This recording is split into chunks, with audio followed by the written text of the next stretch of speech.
I remember redboxing this game for Xbox 360 the weekend it came out, back in May in 2013, and blasting through it in just 2 days. I can still remember not having air conditioning at the time, sweating bullets in a tank top playing into the long hours of the night. I ran through it so many subsequent times on higher difficulties and going for the tricky achievements that I pretty much knew it back to front. I had played through the first game in the series, Metro 2033, a few years prior, but didn't really enjoy it all that much. But Last Light truly captured my heart with its amazing story, great stealth, moral choices, and impactful message. It wasn't perfect though. It started pretty bad on the 360, and the load times were unbearable. Imagine my happiness when the Redux version was announced. A bundle of 2033 and Last Light, both remade in a newer, better optimized version of the Last Light engine, plus all the DLC, and for only $40, or $20 per game if you bought digitally. Today, we're going to talk about the Metro Last Light Redux, developed by 4A Games and published by Deep Silver, released in 2014 for Xbox One, Microsoft Windows, Mac OS X, Linux, and PlayStation 4.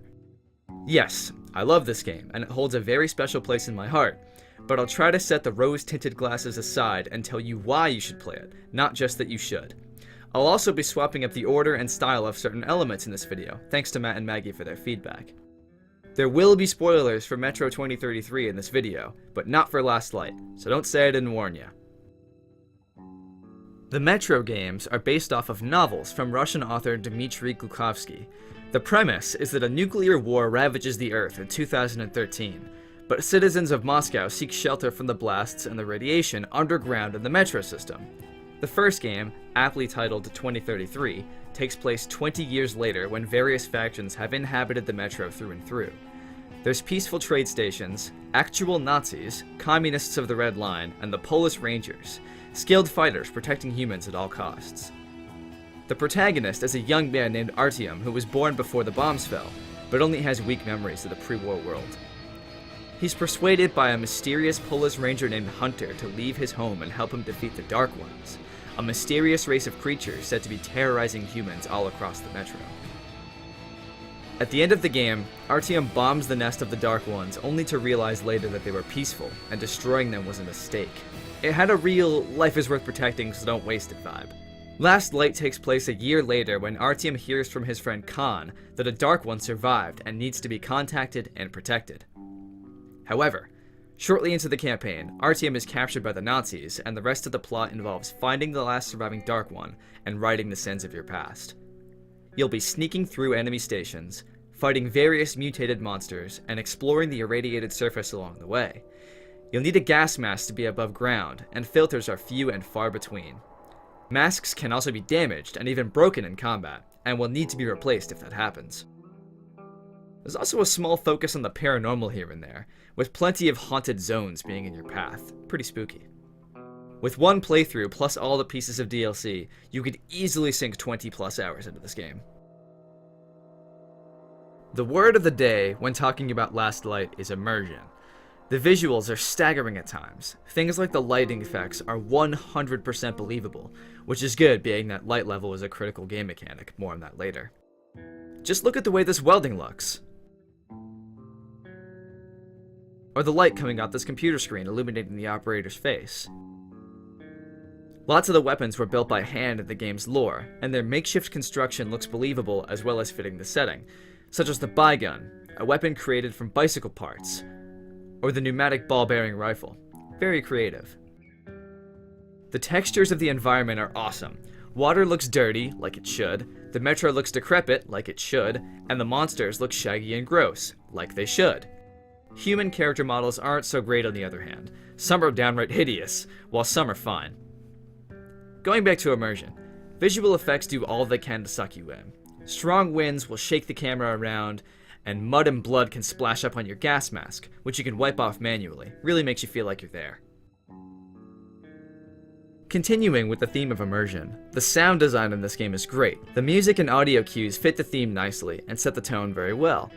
At times, you'll hear scuttling, roaring, and other monster noises in a tunnel behind you, and you swear you're about to be attacked, but there's nothing there.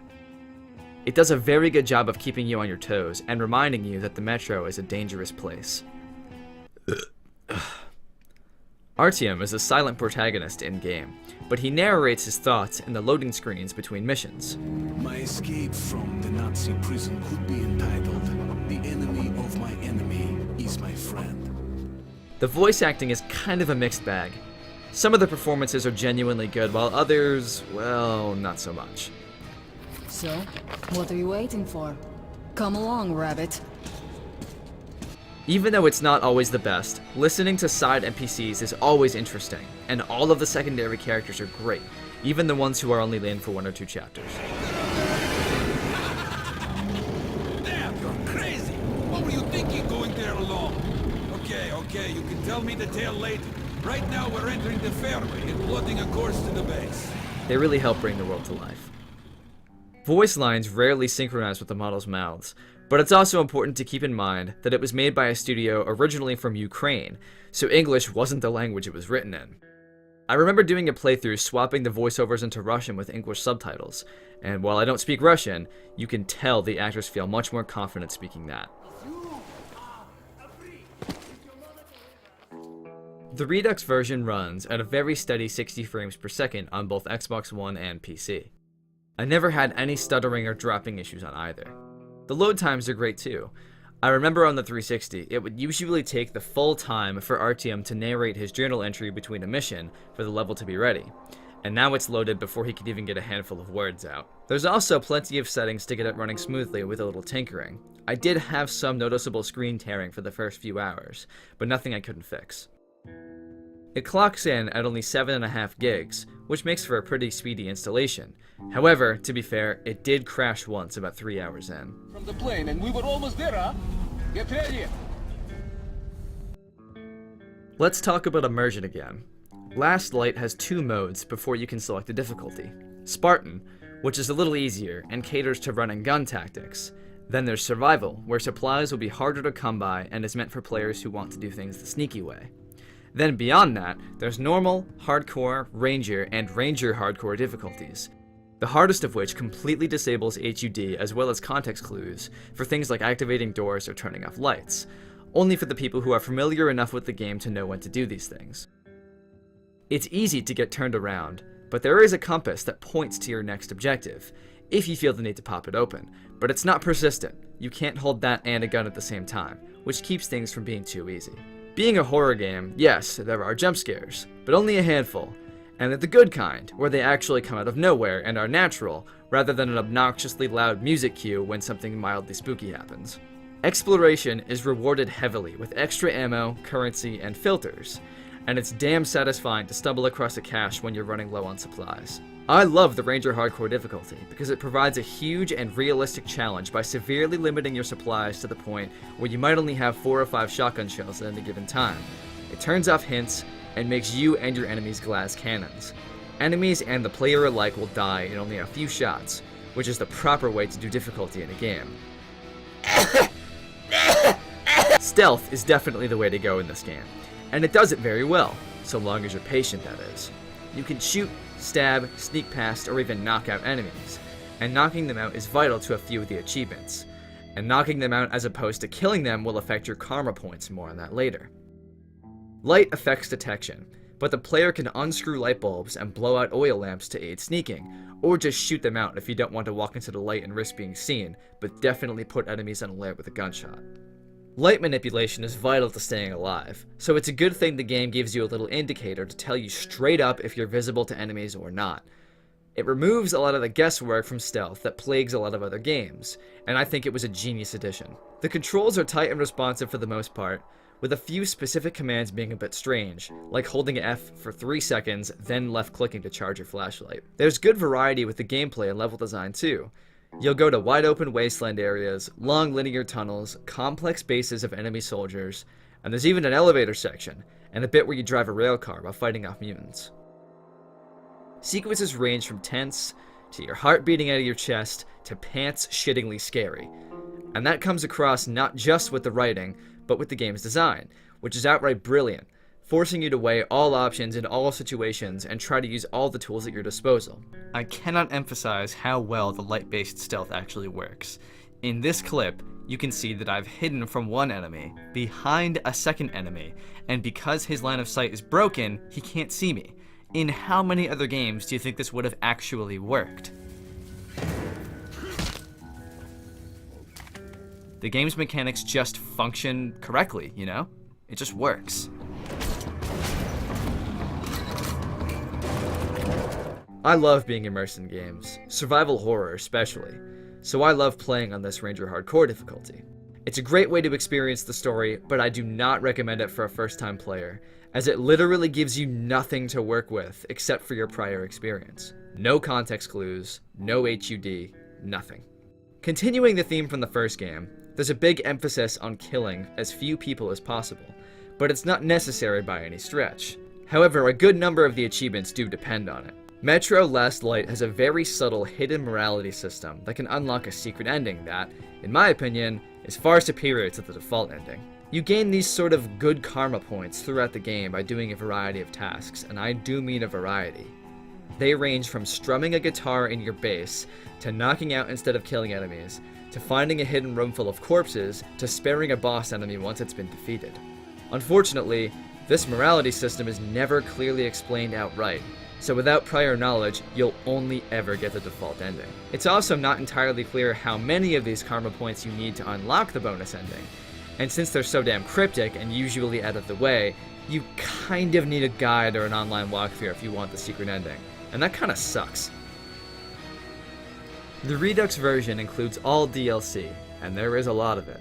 Technically speaking, the Ranger Hardcore difficulty was DLC in the original game, as were a few of the weapons, such as the Abzat's automatic shotgun and the Volt Driver. However, these are baked into the base game with the Redux version, so they're not really noticeable as downloadable content. The meat and potatoes of the bonus content comes in the 4 mission packs, which are the Faction Pack, Tower Pack, Developer Pack, and the Chronicles Pack. The Faction and Chronicle packs give 3 new original levels each, where you play as different characters each time. These missions are great for the most part, all being unique and interesting, but they do vary wildly in length, some being completable in under 10 minutes, while one is about free roaming a set zone at your own pace and doesn't really have a defined ending. These missions can give insight from other characters relating to RTM's story during the events of the campaign, and offer interesting perspectives of the beautifully crafted game world. The Tower Pack is basically just a simulation where you fight off waves of enemies, which is cool, but not really my thing. And the Developer Pack is probably the most interesting of the 4.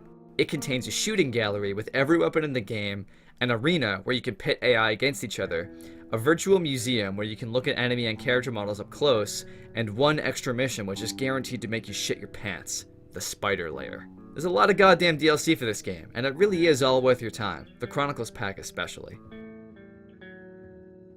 The Metro Last Light Redux is a great stealth action game with an excellent story to boot. It's got a special charm that I haven't seen in any other game, and such a unique tone and emotional feel. There's so many options and different ways to play through the game that it absolutely warrants multiple runs, and if you let yourself get sucked in, it's one of the most immersive games you'll ever play. It's in my top 10 games of all time, and if the morality system were better explained and the human character models were just a little bit better, I think it would be a perfect 10. If all of this sounds good, turn off the lights and grab your headphones, because you are in for a great time. I give the Metro Last Light Redux a 9 out of 10.